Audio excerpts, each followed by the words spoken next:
Last কয়েকদিন ধরে ইফতারে আমি এই ডিটক্স ড্রিঙ্কটা খাচ্ছি, ভাবলাম আজকে তোমাদের সঙ্গে শেয়ার করি। আসসালামু আলাইকুম এভরিবডি, তোমরা সবাই কেমন আছো? দিস ইজ সাদিয়া, তোমাদের সবাইকে ওয়েলকাম করছি আমার একটি নতুন ব্লগে। আজকে তোমাদের সঙ্গে শেয়ার করছি 20th রামাদানে আমরা কি ইফতার করেছি এবং ইফতার প্রিপারেশনস এরও কিছু পার্ট থাকছে। লাস্ট ভিডিওতে তোমরা দেখেছো আমি বেশ অনেকগুলো দুধ জাল করছিলাম, আর এই দুধ দিয়ে কি করব তোমাদেরকে জিজ্ঞেস করেছিলাম। তো এই দুধগুলো দিয়ে দই বসিয়েছি বাসায়। আমি বাসায় সাধারণত হোমমেড দই বানাই নিজেরা খাওয়ার জন্য, আর এই দইটা বানিয়েছি একটি বিশেষ কারণে। এখানে ইন টোটাল 3 লিটার দই আছে, আর আমি প্রথমে বড় একটা বক্সে 2 লিটার দুধ দিয়ে দই বসিয়েছি, আর এই যে ছোট আড়ঙের যে টক দই বক্সগুলো পাওয়া যায় সেই বক্সে আমি হচ্ছে হাফ লিটারের মতো দই বসিয়েছি। তো আমি কিছুটা দই, আমি হাফ লিটার দইটা আমরা প্রতিদিন যে চিরা দই খাই সেটাতে ব্যবহার হবে, আর বাকি যে দইটা সেটা দিয়ে আমি আগামীকালকে ইনশাল্লাহ স্পেশাল দুটো আইটেম বানাবো। কি আইটেম বানাবো সেটা ইনশাল্লাহ আগামীকালকের ব্লগেই জানতে পারবে, আর তোমরা যদি আগে থেকেই গেস করতে পারো কমেন্টে আমার সঙ্গে শেয়ার করো কিন্তু। তো আমি এখন আমাদের খাওয়ার জন্য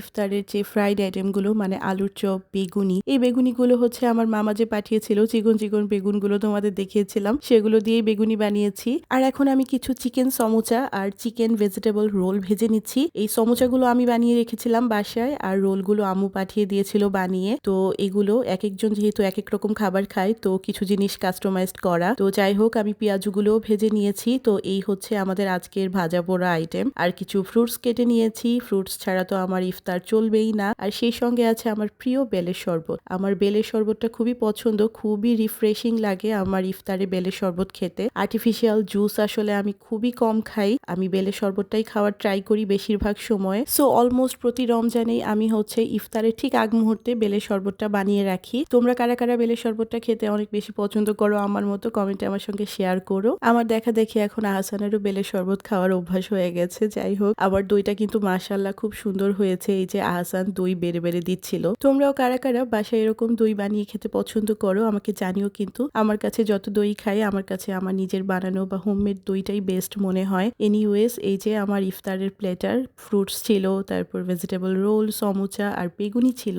আর এই তো আমার এই দই, চিরা আর কলা, এটা তোমরা মোটামুটি প্রতিদিনই দেখতে পাবে। আমি একদম ইফতারের শুরুতে খেজুর খেয়ে, বেলের শরবত খেয়ে, তারপরে আমার এই দই চিরাটা না হলে আমার চলেই না। এটা খেলে আমার একদম অনেক শান্তি শান্তি লাগে। এটা খাওয়ার পরে আমি অন্য যা কিছু খাওয়ার খাই, বাট এটা আগে খেতে হবে। আর আমার প্লেটে যেগুলো ছিল ফ্রাইড আইটেম, সবগুলো কিন্তু আমি খাই না, আমার শাশুড়ি মামাকে দিয়েছিল। আমি ম্যাক্সিমাম আইটেমই হাসানকে দিয়ে দিয়েছি, এত আইটেম আসলে খাওয়া সম্ভব না। আর এই যে আমি এখানে বিটরুটটা কুচি করে তারপর সেটার সঙ্গে পানি মিক্স করে, সেই পানিটাই আমি ইফতারের পরে একটু পরপর খাই। তো কালারটাও খুব সুন্দর হয়। আর এই বিটরুটে কিন্তু প্রচুর আয়রন থাকে, এটা ডিটক্স ড্রিঙ্ক হিসেবে অনেক ভালো। আমি বেশ কয়েকদিন ধরে খাচ্ছি, তাই ভাবলাম আজকে তোমাদের সঙ্গে শেয়ার করি। এটাতে চাইলে আরো তোমাদের পছন্দ মতো কিছু ইনগ্রিডিয়েন্টস তোমরা অ্যাড করতে পারো, বাট আমি আপাতত শুধু বিটরুট দিয়েই খাচ্ছি। নেক্সট যদি কোনো ভ্যারিয়েশন আনি সেটাও তোমাদের সঙ্গে শেয়ার করবো ইনশাল্লাহ। আমার ভিডিওটা ভালো লাগলে অবশ্যই আমার পেজটি ফলো দিয়ে ভিডিওটাতে একটা লাইক কমেন্ট করে দিও। তো আজকের ভিডিওটা এই পর্যন্তই থাকছে,